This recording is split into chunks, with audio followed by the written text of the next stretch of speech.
नमस्कार दोस्तों, मैं सीएम मनोज गुप्ता स्वागत करता हूं आप सबका हमारे YouTube channel all about taxes पर। बहुत सारे लोगों को कंफ्यूजन रहता है रिगार्डिंग कैश ट्रांजैक्शंस कि सर हम कितना कैश पेमेंट कर सकते हैं, कितनी कैश रिसिप्ट कर सकते हैं, क्या लिमिट दी गई है इनकम टैक्स लॉ के तहत, क्या लिमिट दी गई है जीएसटी लॉ के तहत।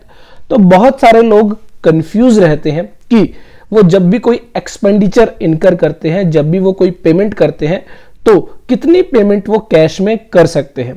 इसी तरह वो कोई सप्लाई देते हैं, सेल करते हैं तो कितनी पेमेंट जो है कैश में रिसीव कर सकते हैं। तो इन सभी कंफ्यूजन्स को हम अपनी इस वीडियो में दूर करने वाले हैं। हम बात करेंगे डिटेल में कि कौन कौन सी ऐसी कैश ट्रांजैक्शंस है जिनको रिस्ट्रिक्ट किया गया है और कितनी लिमिट है जो प्रिस्क्राइब की गई है इनकम टैक्स लॉ में, जीएसटी लॉ में। तो यहां पर अगर हम बात करें कैश ट्रांजैक्शंस की, तो गवर्नमेंट बेसिकली चाहती है कि लोग जो है कम से कम कैश ट्रांजैक्शंस करें। बेसिकली गवर्नमेंट चाहती है कि जितना हो सके बैंकिंग चैनल को प्रमोट किया जाए, बैंक से पेमेंट की जाए, बैंक से ही रिसिप्ट की जाए। कोई भी आप पेमेंट करते हैं वो RTGS, NEFT, IMPS, UPI, online transfers, इनके जरिए बेसिकली जितनी आप पेमेंट करते हैं उसको प्रमोट करने के लिए गवर्नमेंट ने बहुत सारे इंसेंटिव्स जो है वो इनकम टैक्स जीएसटी के अंदर इंसर्ट भी किए हैं। तो आपने लास्ट ईयर भी देखा होगा कि जो ऑडिट प्रोविजंस हैं, अगर आप देखेंगे 5 करोड़ रुपए तक अब टैक्स ऑडिट कराने की रिक्वायरमेंट नहीं है अगर आपने जो पेमेंट्स हैं वो 5% ऑफ द टर्नओवर जो है वो कैश ट्रांजैक्शंस में नहीं की है। अगर आपने 5% से ज्यादा कैश ट्रांजैक्शंस की हैं तो ऐसे में आप जो है 1 करोड़ रुपए की टर्नओवर एक्सीड करते ही टैक्स ऑडिट के लिए लायबल हो जाते हैं। लेकिन अगर आपने 5% से कम कैश ट्रांजैक्शंस की हैं तो ऐसे में 5 करोड़ रुपए तक आपको टैक्स ऑडिट कराने की रिक्वायरमेंट नहीं है। तो बेसिकली वो सभी जो इंसेंटिव्स है, वो सभी जो स्कीम्स है कैश ट्रांजैक्शंस को कम करने के लिए की गई हैं। तो बात करते हैं कौन कौन सी कैश ट्रांजैक्शंस हैं जो इनकम टैक्स एक्ट में रिस्ट्रिक्ट की गई है। तो सबसे पहले हम बात करते हैं सेक्शन 13A की, जो कि एक पॉलिटिकल पार्टी पर जो है एप्लीकेबल होता है। तो ऐसे में पॉलिटिकल पार्टी को जो भी डोनेशन रिसीव होते हैं वो बेसिकली एग्जम्प्ट होते हैं अंडर सेक्शन 13A। लेकिन सेक्शन 13A में भी कुछ कंडीशंस जो है वो इंसर्ट की गई हैं।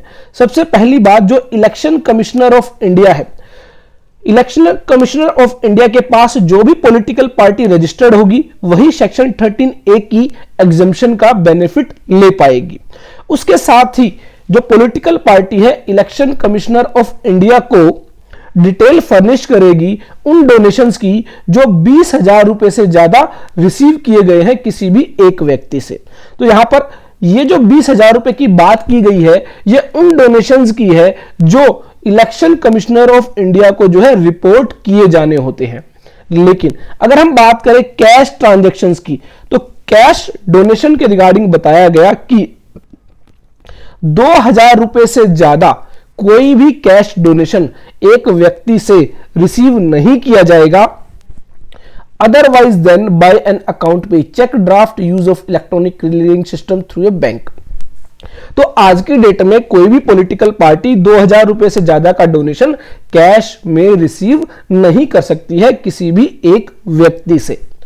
सेम वे में यह जो व्यक्ति है सेक्शन 80G के तहत डोनेशन की जो डिडक्शन लेता है वो डिडक्शन भी रिस्ट्रिक्ट कर दी गई है। अगर वो कैश पेमेंट की गई है तो वो डोनेशन अलाउ नहीं की जाएगी।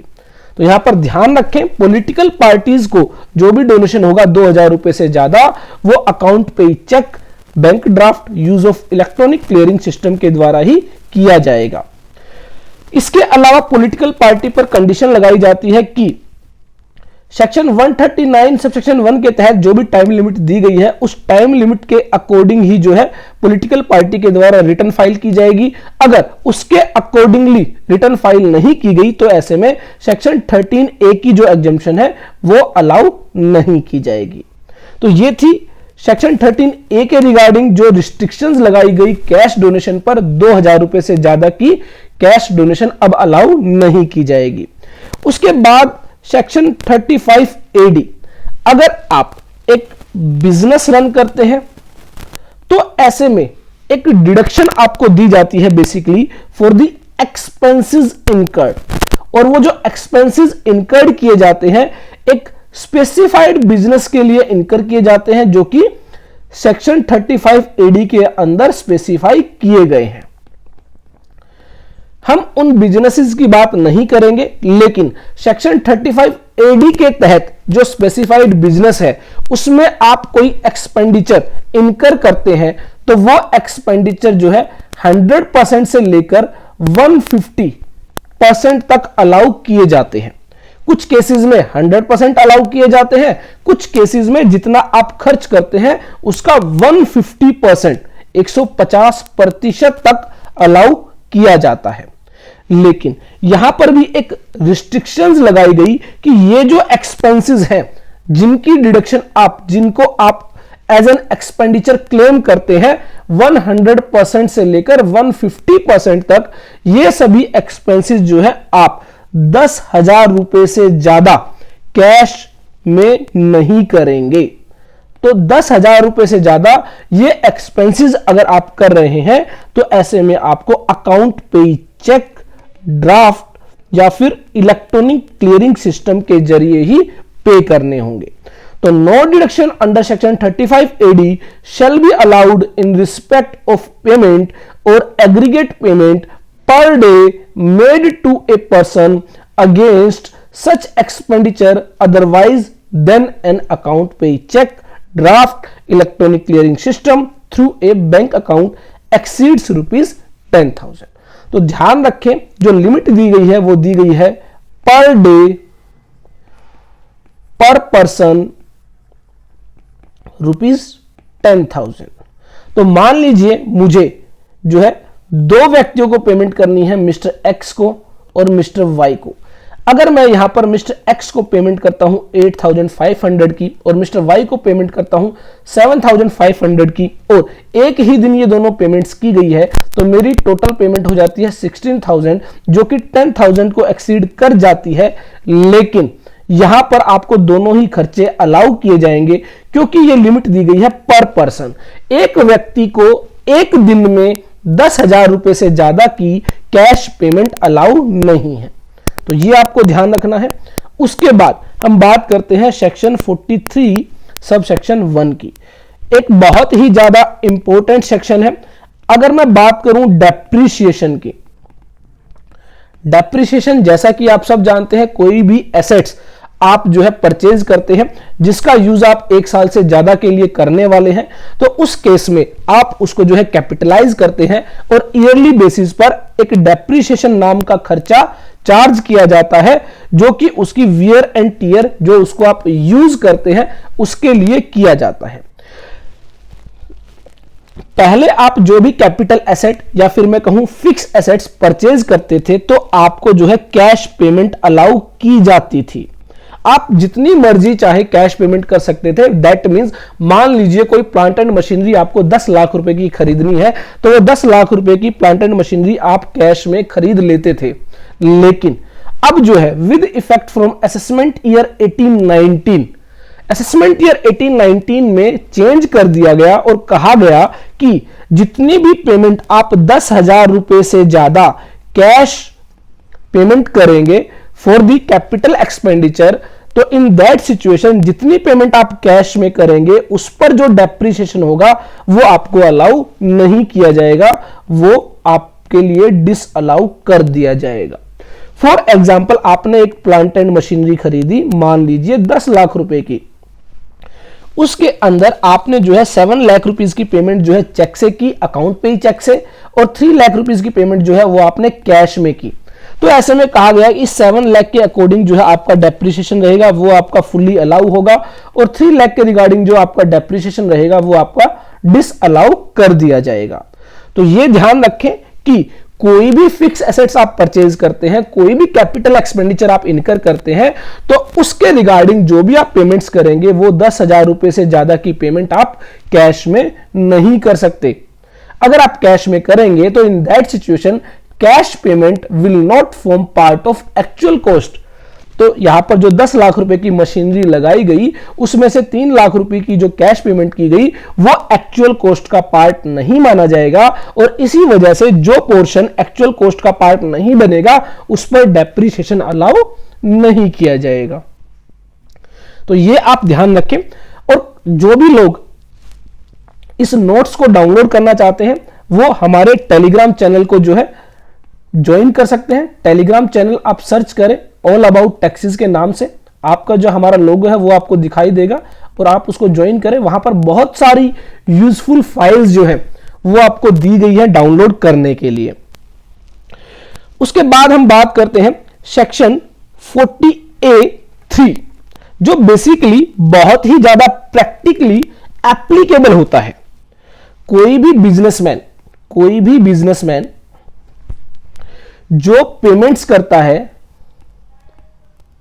और वो पेमेंट्स की जा रही है रिगार्डिंग एक्सपेंसेस। फॉर एग्जांपल, मैं एक बिजनेसमैन हूं, डे टू डे बिजनेस के अंदर मैं बहुत सारे एक्सपेंसेस इनकर करता हूं, जैसे कि मैं परचेज ऑफ गुड्स जो है गुड्स परचेज करता हूं, मैं सैलरी की पेमेंट करता हूं, मैं कमीशन की पेमेंट करता हूं, मैं रेंट की पेमेंट करता हूं, मैं सेल्स प्रमोशन एक्सपेंसेस की पेमेंट करता हूं, कुछ एडवर्टाइजमेंट करता हूं उसके लिए पेमेंट करता हूं, वेजेस की पेमेंट करता हूं। बहुत सारे ऐसे एक्सपेंसेस हैं जो डे टू डे बिजनेस के अंदर किए जाते हैं। तो आप देखते हैं जो आपका trading and profit and loss account बनाया जाता है, एक साइड आपको जो है सेल्स अकाउंट दिखाई देगा। बाय सेल्स मान लेते हैं हम यहां पर 10 लाख रुपए की सेल की गई, और इधर आपको बहुत सारे एक्सपेंसेस दिखाई देंगे, for example purchase, for example rent, for example salary. तो मान लीजिए ये सभी एक्सपेंसेस है 1 लाख, तो यहां पर मेरा प्रॉफिट हो जाता है 2 लाख। तो इस तरह आप देखेंगे कि बिजनेस के अंदर मैंने जो है 2 लाख रुपए का प्रॉफिट अर्न किया, लेकिन इस 1 लाख रुपीस के एक्सपेंसेस जो मैंने इनकर किए, इनमें से 1 लाख रुपीस के जो एक्सपेंसेस थे इनमें 6 लाख रुपीस के एक्सपेंसेस ऐसे थे जो मैंने अकाउंट पे ही चेक से पे किए, और 2 लाख रुपीस के एक्सपेंसेस ऐसे एक्सपेंसेस थे जो मैंने कैश पेमेंट की।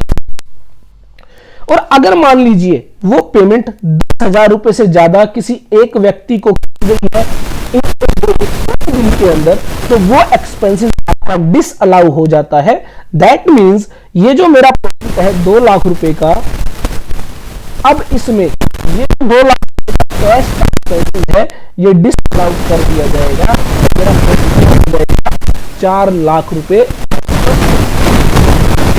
इनकम टैक्स ये कहता है आप 10,000 रुपए से ज्यादा कैश में नहीं करेंगे। बिजनेस मान लीजिए मुझे कोई पर्सनल एक्सपेंस करना है, फॉर एग्जांपल मुझे अपने लिए मोटरसाइकिल खरीदनी है, बाइक खरीदनी है, और बाइक की जो अमाउंट है 50,000 रुपए है, 50,000 रुपए। तो ऐसे में मैं पूरे के पूरे 50,000 रुपए कैश पेमेंट कर सकता हूं, क्योंकि यह मेरा बिजनेस एक्सपेंडिचर नहीं है, यह मेरा पर्सनल एक्सपेंस है।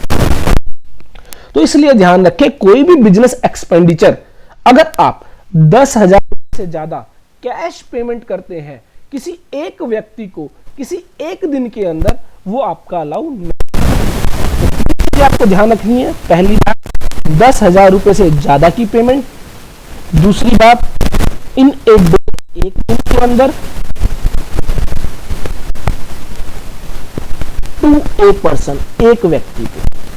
अगर मान लीजिए मैं 6,000 रुपए की पेमेंट 5 व्यक्तियों को करता हूं एक ही दिन के अंदर, तो ऐसे में 30,000 रुपए की पेमेंट मैंने की, तो ये मेरा पूरा का पूरा खर्चा अलाउ किया जाएगा, क्योंकि यहां पर मैंने जो पेमेंट की है 30,000 रुपए की, वो 6 अलग अलग व्यक्तियों को की है। लेकिन अगर आप एक व्यक्ति को 30,000 रुपए की कैश पेमेंट करते हैं, तो ऐसे में वो खर्चा डिसअलाउ कर दिया जाएगा। तो no deduction is allowable in computation of income from business और profession in respect of such cash payments. कौन सी cash payment? Payment made to a person in a day exceeds ₹10,000, और ट्रांसपोर्टर के केस में यह लिमिट 35,000 रुपीज की गई है। तो दैट मीन्स अगर आप ट्रांसपोर्टर को पेमेंट कर रहे हैं तो एक दिन के अंदर आप मैक्सिमम पेमेंट जो कैश पेमेंट है वो 35,000 की कर सकते हैं। उससे ज्यादा की कैश पेमेंट अगर आप किसी एक ट्रांसपोर्टर को कर रहे हैं इन ए सिंगल डे तो वो आपको अलाउ नहीं की जाएगी। तो ये था रिगार्डिंग बिजनेस एक्सपेंडिचर। तो ध्यान रखें ये आपके जो रेकरिंग एक्सपेंडिचर होते हैं उनके रिगार्डिंग बात की गई है, that means revenue expenditure. Capital expenditure के रिगार्डिंग हम ऑलरेडी बात कर चुके हैं। सेक्शन 43 सब सेक्शन 1 के तहत एक्चुअल कॉस्ट का पार्ट नहीं बनाया जाता, तो ये आपको ध्यान रखना है। और सेक्शन 35 एडी में हमने जो बात की थी वो बात की थी रिगार्डिंग स्पेसिफाइड बिजनेस, जो स्पेशल बिजनेस है। और ये जो हमने बात की है सेक्शन 40A3 की, ये सभी बिजनेसेस के लिए इक्वली एप्लीकेबल है। चलिए उसके बाद हम आगे बढ़ते हैं। आगे बढ़ने से पहले जो भी लोग एक स्मार्ट अकाउंटेंट बनना चाहते हैं, सीखना चाहते हैं इनकम टैक्स का हर प्रैक्टिकल एस्पेक्ट्स, टीडीएस का हर प्रैक्टिकल एस्पेक्ट्स और जीएसटी का हर प्रैक्टिकल एस्पेक्ट्स, तो ऐसे में आप हमारे कॉर्पोरेट बिजनेस अकाउंटेंट या फिर स्मार्ट अकाउंटेंट कोर्स को ज्वाइन कर सकते हैं। आप डाउनलोड कर सकते हैं प्ले स्टोर से हमारी ऐप ऑल अबाउट टैक्सेस। वहां पर बहुत सारे कोर्सेज आपको मिलेंगे regarding income tax, GST, TDS, accounting, tally. तो अगर आप भी ईच एंड एवरी एस्पेक्ट्स जो है सीखना चाहते हैं प्रैक्टिकलिटी के साथ, 100% प्रैक्टिकल, तो ऐसे में आप हमारी इस ऐप को एक बार जरूर डाउनलोड करें और एक बार देखें कि आपको वहां पर किस तरह के कोर्सेज प्रोवाइड किए गए हैं। उसके साथ ही आपको टेलीफोनिक कंसल्टेंसी दी जाती है, आपको गाइड किया जाता है, नोट्स दिए जाते हैं जो आप डाउनलोड कर सकते हैं। तो चलिए अब हम बढ़ते हैं आगे की तरफ। Section 40A sub section 3A। तो बेसिकली जो बात हमने अभी तक की थी सेक्शन 40A3 के अंदर, वही बात यहां पर की गई है रिगार्डिंग अगर मान लीजिए फाइनेंशियल ईयर 2019-20 जो कि अब क्लोज हो चुका है, जैसा कि आप सब जानते हैं। मान लीजिए मैंने कोई परचेज की थी ₹50,000 की, और मिस्टर वाई से ये परचेज की थी, 50,000 रुपए का माल खरीदा था। तो मैंने अपनी बुक्स में मिस्टर वाई को एज ए क्रेडिटर 50,000 रुपीज का क्रेडिट बैलेंस दिखाया और परचेज का जो है डेबिट बैलेंस दिखाया 50,000 रुपीज का। हुआ यह कि 31 मार्च को मेरी बुक्स क्लोज हुई और मिस्टर वाई की जो पेमेंट थी वो अभी तक आउटस्टैंडिंग थी, वो हमने पे नहीं की थी। वो हमने पे की नेक्स्ट फाइनेंशियल ईयर 2020-21। और ये मिस्टर वाई की जो पेमेंट है ये हमने पूरी की पूरी कैश पेमेंट की एक ही दिन के अंदर 50,000 रुपए की। तो ये कहा गया कि अगर पिछले साल में आपने कोई खर्चा किया और उसकी पेमेंट आप नेक्स्ट ईयर कर रहे हैं तो भी जो 10,000 रुपए की लिमिट है वो एप्लीकेबल होगी। तो यही बात section 40A sub section 3A के अंदर कही गई। If the tax payer had claimed a deduction in respect of any expenditure related to any previous year, payment to such expenditure is made during the current year, so in that situation the payment should be made in account pay check, demand draft or electronic clearing system exceeding ₹10,000। अगर आप जो है cash payment करेंगे इन a day, एक दिन के अंदर, to a person, एक व्यक्ति को, तो वो डिसअलाउ कर दी जाएगी। तो करंट ईयर में फाइनेंशियल ईयर 2021 में ये जो कैश पेमेंट है ये डिसअलाउ कर दी जाएगी और जो है ऐड कर दी जाएगी इनकम के अंदर। तो ये ध्यान रखें, कुछ लोग जो है क्या करते हैं, लास्ट ईयर के बैलेंसेस को कैश पेमेंट करते हुए खत्म कर देते हैं, तो ऐसा ना करें। उसके बाद बात आती है सेक्शन 80D की। 80D के अंदर बेसिकली आप जो मेडिकल इंश्योरेंस प्रीमियम पे करते हैं उसकी आप छूट लेते हैं। तो कोई भी मेडिकल इंश्योरेंस प्रीमियम जो आप पे कर रहे हैं, अगर वो आप कैश पेमेंट करते हैं तो उसकी छूट आपको सेक्शन 80D में नहीं दी जाएगी। यहां पर इवन कोई लिमिट ही नहीं दी गई है कि 10,000 रुपए से कम इंश्योरेंस आप कैश में पे कर सकते हैं। अगर मान लीजिए आपका इंश्योरेंस प्रीमियम 100 रुपीज है, उसकी आप 80D के तहत छूट लेना चाहते हैं, डिडक्शन लेना चाहते हैं, तो इसकी पेमेंट आपको चेक से करनी होगी या फिर ऑनलाइन करनी होगी, इलेक्ट्रॉनिक क्लियरिंग सिस्टम के अंदर करनी होगी। बेसिकली कैश पेमेंट अलाउ नहीं होगी।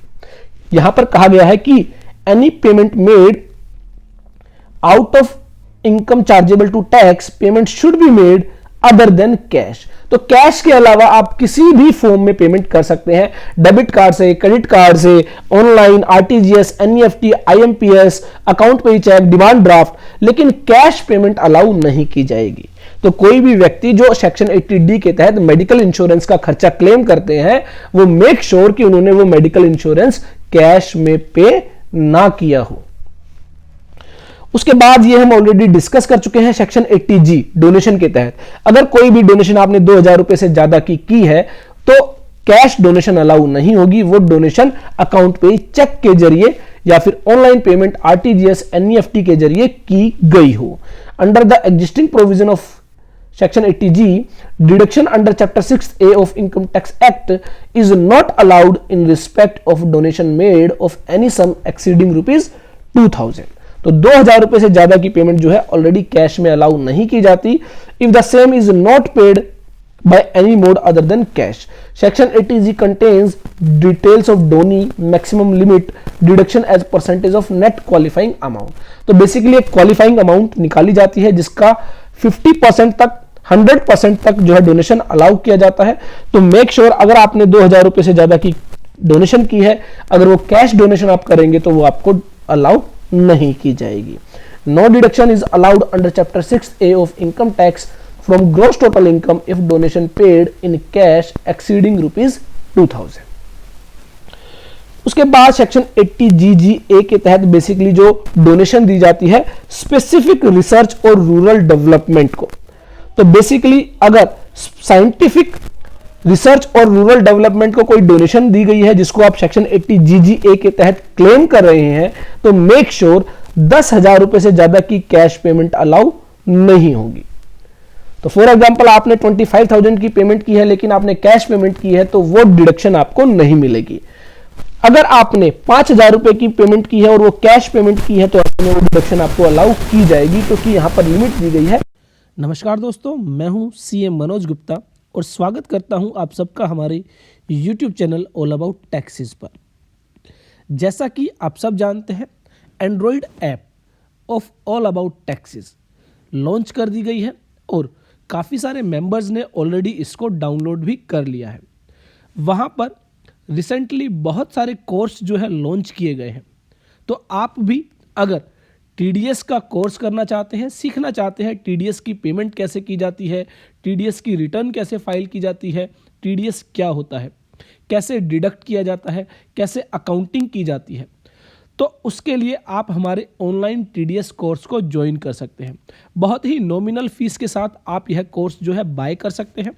अगर आप एक अकाउंटेंट बनना चाहते हैं, अकाउंटिंग सीखना चाहते हैं, तो ऐसे में आप जो है बिजनेस अकाउंटिंग का हमारा कोर्स जो है बाय कर सकते हैं, ज्वाइन कर सकते हैं। बहुत ही नॉमिनल फीस 500 रुपीज़ के साथ आप इसको ज्वाइन कर सकते हैं। इसके अलावा आप इनकम टैक्स के तहत प्रैक्टिस करना चाहते हैं, इनकम टैक्स क्या होता है, 5 हेड्स के अंदर इनकम कैसे कंप्यूट की जाती है, इनकम टैक्स की पेमेंट कैसे की जाती है, रिटर्न कैसे फाइल की जाती है, फुल्ली प्रैक्टिकल कोर्स है। 1,000 रुपये की मात्र फीस के साथ आप इसको ज्वाइन कर सकते हैं, बाय कर सकते हैं। उसके अलावा अगर आप सीखना चाहते हैं GST प्रैक्टिकल एक्सपेक्ट्स, GST क्या होता है, GST कैसे पे करते हैं, GST की रिटर्न्स कैसे फाइल करते हैं, आप यह कोर्स बाय कर सकते हैं फॉर 1,500 रुपीज़ ओनली। इसके अलावा अगर आप एक सर्टिफाइड बिजनेस अकाउंटेंट बनना चाहते हैं जहां पर आप अकाउंटिंग के साथ साथ TDS, GST, income tax, ESI और PF इन सभी को जो है कवर करना चाहते हैं, तो आप हमारे कॉर्पोरेट बिजनेस अकाउंटेंट कोर्स को ज्वाइन कर सकते हैं। मात्र 2,500 रुपये की फीस रखी गई है। इसके अलावा आप हमारे साथ जुड़ सकते हैं। टेलीफोनिक कन्वर्सेशन के साथ आपकी जो भी प्रॉब्लम है वो आपकी सॉल्व की जाएगी, आपको गाइड किया जाएगा। इसके अलावा हमारी इस ऐप के अंदर ऑफलाइन डाउनलोड्स का ऑप्शन आपको दिया जाएगा, जिससे कि आप जो नोट्स हैं, जो वीडियोस हैं, उनको डाउनलोड कर सकते हैं और इंटरनेट कनेक्टिविटी ना होने के बावजूद भी आप उन सभी वीडियोस को देख सकते हैं। स्टडी मटेरियल आपको प्रोवाइड किया जाएगा विद द कोर्स। आप जुड़ सकते हैं हमारे साथ चैट के जरिए। उसके अलावा फिर भी अगर आपको कोई प्रॉब्लम है, आप हमारे साथ शेयर कर सकते हैं हमारे व्हाट्सएप नंबर पर। तो यहाँ पर ऐप के अंदर ही आपको चैट का ऑप्शन दिया जाता है, जहाँ पर आप जो है हमारे साथ जुड़ सकते हैं। स्टोर के अंदर आपको ऑप्शन दिया जाता है, जो भी कोर्स आप बाय करना चाहते हैं वो कोर्स आप जो है बाय कर सकते हैं। तो I hope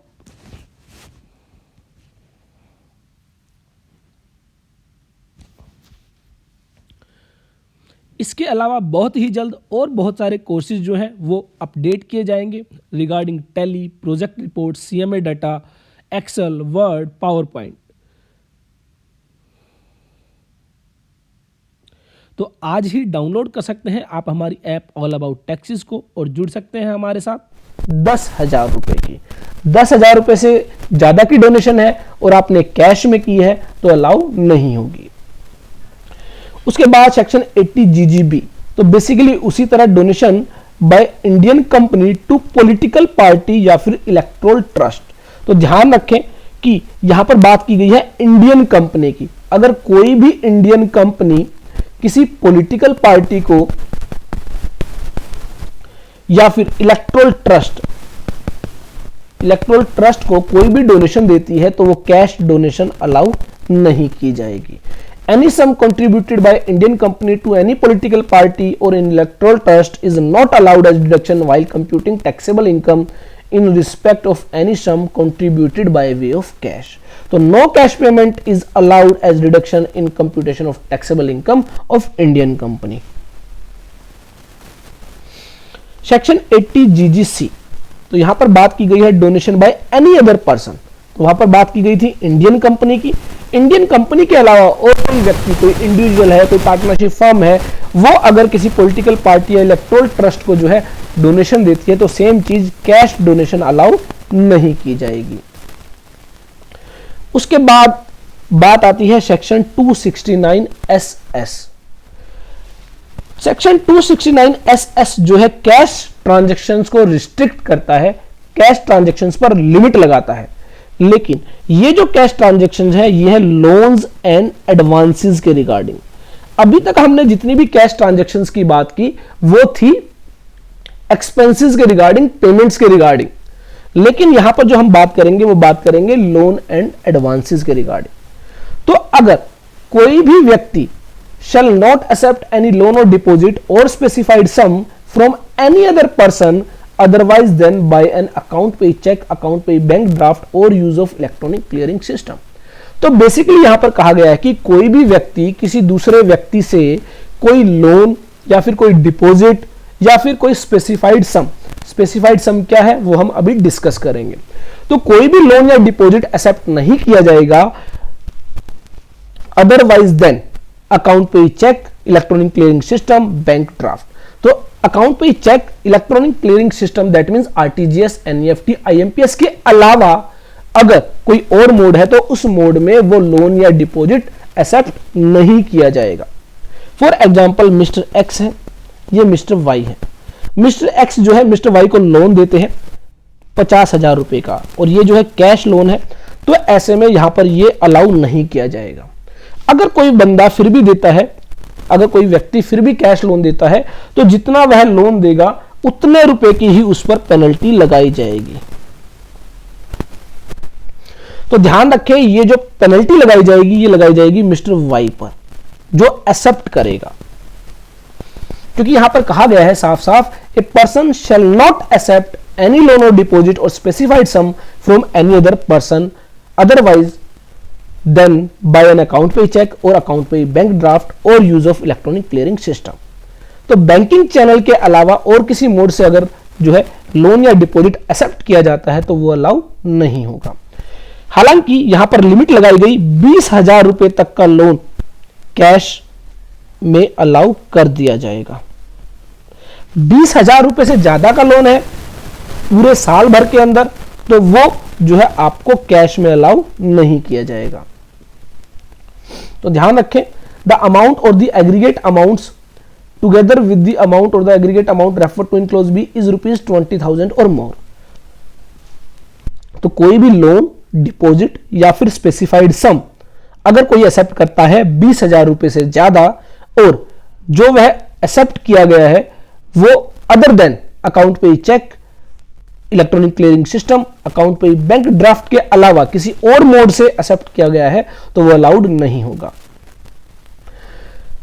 In contravention of the provision of section 269 SS, then a penalty equivalent to the amount of such loan or deposit so taken or accepted may be levied।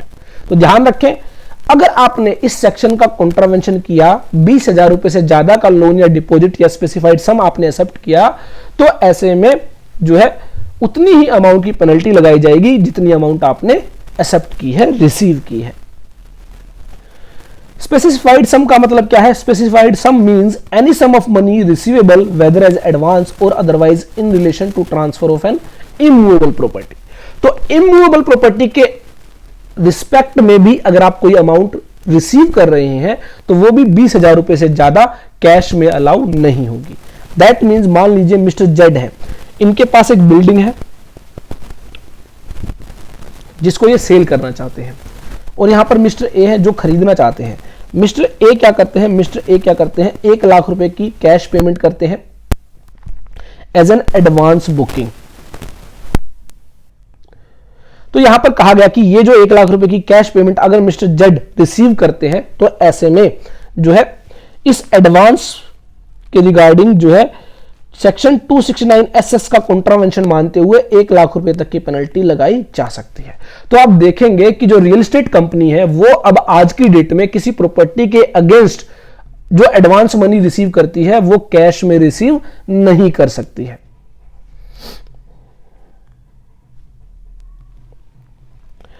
उसके बाद हम बात करते हैं सेक्शन 269T की। हमने section 269 SS को अभी रीड किया जो बात करता है एक्सेप्ट करने की, रिसीव करने की। अगर आप एक्सेप्ट करते हैं या फिर रिसीव करते हैं तो जो है आप पर सेक्शन 269 SS एप्लीकेबल होगा। लेकिन अगर आप मान लीजिए रीपेमेंट करते हैं, आपने कोई लोन ऑलरेडी लिया था, कोई एडवांस ऑलरेडी लिया था, कोई स्पेसिफाइड सम आपने ऑलरेडी एक्सेप्ट किया था, अब आप उसको रीपे कर रहे हैं तो ऐसे में सेक्शन 269T एप्लीकेबल होगा। तो वहां पर रिसिप्ट के केस में सेक्शन 269 SS एप्लीकेबल होता है और पेमेंट के रिगार्डिंग सेक्शन 269T एप्लीकेबल होता है। Prohibition on repayment of cash, loan, deposit और एडवांस। तो ऐसे में ध्यान रखें, कोई भी अगर आप किसी लोन की, किसी डिपॉजिट की, किसी एडवांस की रीपेमेंट कर रहे हैं तो ऐसे में 20,000 रुपए से ज्यादा की अमाउंट अगर आप पे कर रहे हैं तो वो आपको electronic clearing system, account pay check, account pay bank draft के जरिए ही करनी होगी। अगर आप किसी एनी अदर मोड में करते हैं, आप कैश पेमेंट करते हैं मान लीजिए 70,000 रुपए की, तो ऐसे में सेक्शन 271E के तहत उतनी ही अमाउंट की पेनल्टी लगाई जाएगी जितना आपने पेमेंट की है। अब एक चीज का ध्यान रखें कि हमने जो सेक्शन 40A(3) की बात की थी वो बात की थी एक्सपेंसेस के रिगार्डिंग, और सेक्शन 269T की जो बात हो रही है वो बात हो रही है लोन, एडवांसेस और डिपॉजिट्स के रिगार्डिंग। तो ये आपको समझने की जरूरत है कहां पर कौन सी लिमिट एप्लीकेबल होगी। अगर एक्सपेंसेस की बात है तो 10,000 रुपए वाली लिमिट एप्लीकेबल होगी, और अगर लोन, एडवांसेस, डिपॉजिट्स की बात है तो 20,000 रुपए वाली लिमिट एप्लीकेबल होगी। उसके बाद सेक्शन 269ST जो बहुत ही इंपॉर्टेंट है आज की डेट में, जो बात करता है रिसिप्ट की। तो अभी तक हमने जो रिसिप्ट की बात की थी वो बात की थी लोन और एडवांसेस के रिगार्डिंग, जहां पर 20,000 रुपए की लिमिट हमने देखी। लेकिन लोन और एडवांसेस के अलावा जितनी भी रिसिप्ट बच जाती है, फॉर एग्जांपल हम सेल करते हैं, सेल के अगेंस्ट जो हम अमाउंट रिसीव करते हैं वो आपकी सेक्शन 269ST में फॉल करेगी। तो सेक्शन 269 जो रिस्ट्रिक्शन लगाता है वो रिसीव करने पर रिस्ट्रिक्शन लगाता है। फॉर एग्जांपल मिस्टर ए है और मिस्टर बी है, और मिस्टर ए मिस्टर बी को मान लीजिए 2,50,000 रुपए की पेमेंट कर रहे हैं, तो सेक्शन 269 एप्लीकेबल होगा एसटी एप्लीकेबल होगा मिस्टर बी पर जो कि रिसीव कर रहा है।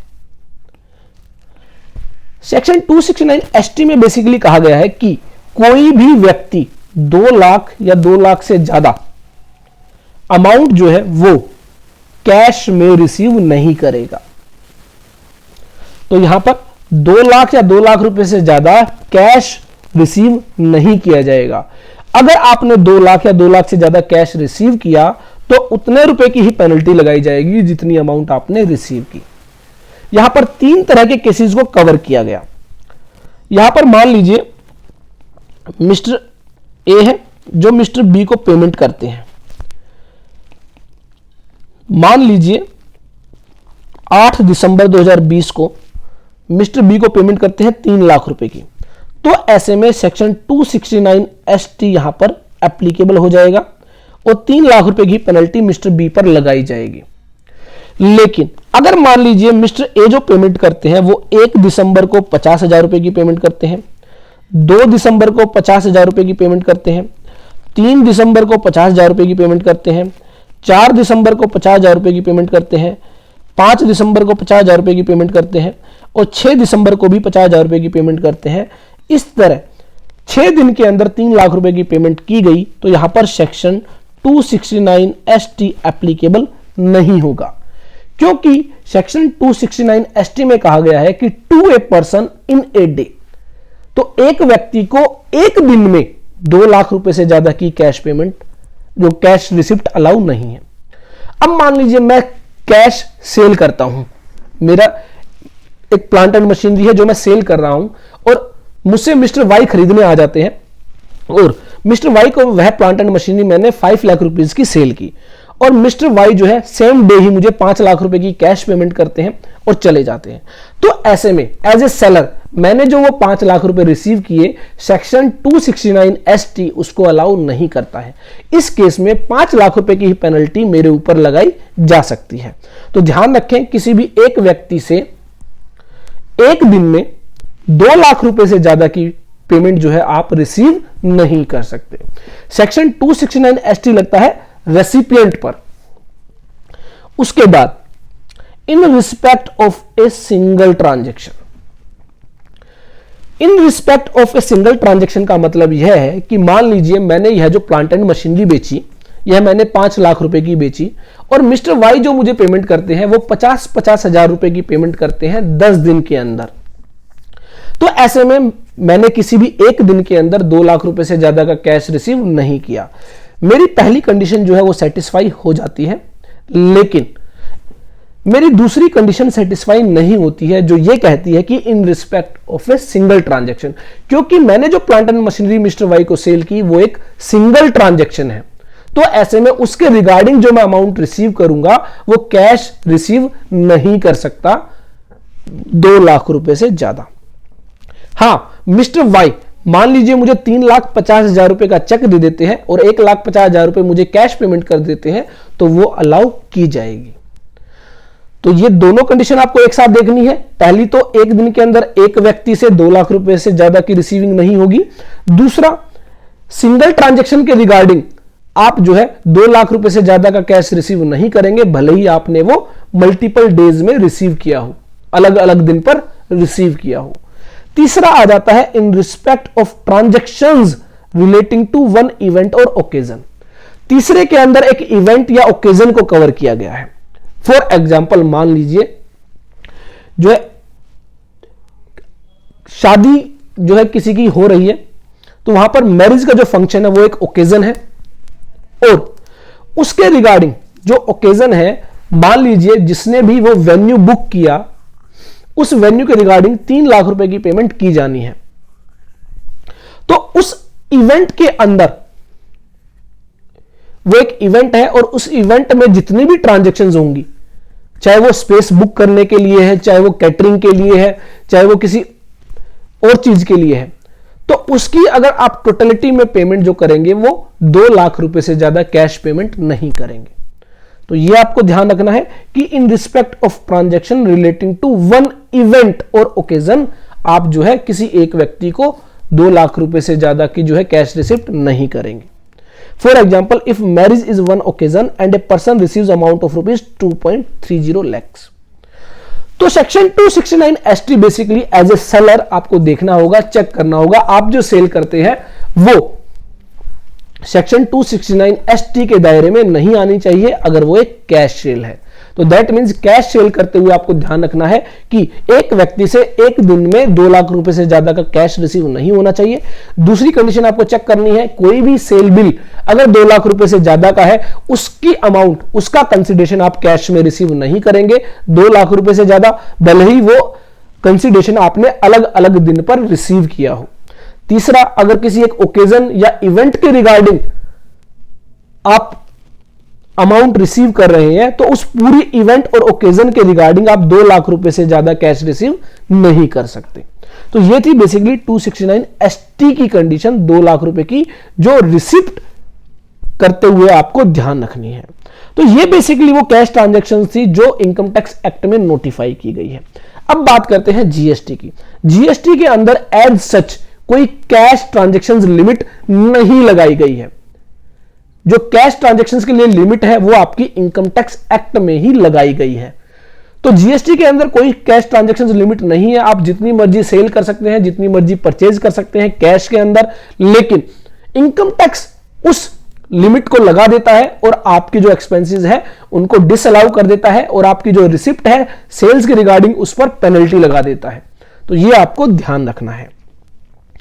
उसके अलावा अगर मैं बात करूं कैश डिपॉजिट और कैश विड्रॉल की, अगर आप किसी भी एक सेविंग अकाउंट के अंदर 10 लाख रुपए से ज्यादा कैश डिपॉजिट करते हैं या फिर विड्रॉल करते हैं, तो ऐसे में उस बैंक के द्वारा एनुअल इंफॉर्मेशन दे दी जाती है इनकम टैक्स डिपार्टमेंट को, और फिर इनकम टैक्स डिपार्टमेंट आपसे एक्सप्लेनेशन मांग सकता है कि ये जो डिपॉजिट्स है, विड्रॉल्स है, इनका सोर्स क्या है। करंट अकाउंट के अंदर यह लिमिट 50 लाख रुपए है। ऑलरेडी हम इसको अपनी एक वीडियो में डिटेल एक्सप्लेन कर चुके हैं, तो उसका लिंक भी आपको डिस्क्रिप्शन में दे दिया गया है, वो आप जो है देख सकते हैं। आई होप आपको अच्छे से समझ में आया होगा कहां पर कितनी लिमिट लगाई गई है इनकम टैक्स के अंदर। देखते रहिए, लाइक करते रहिए, शेयर करते रहिए हमारे YouTube channel all about taxes को।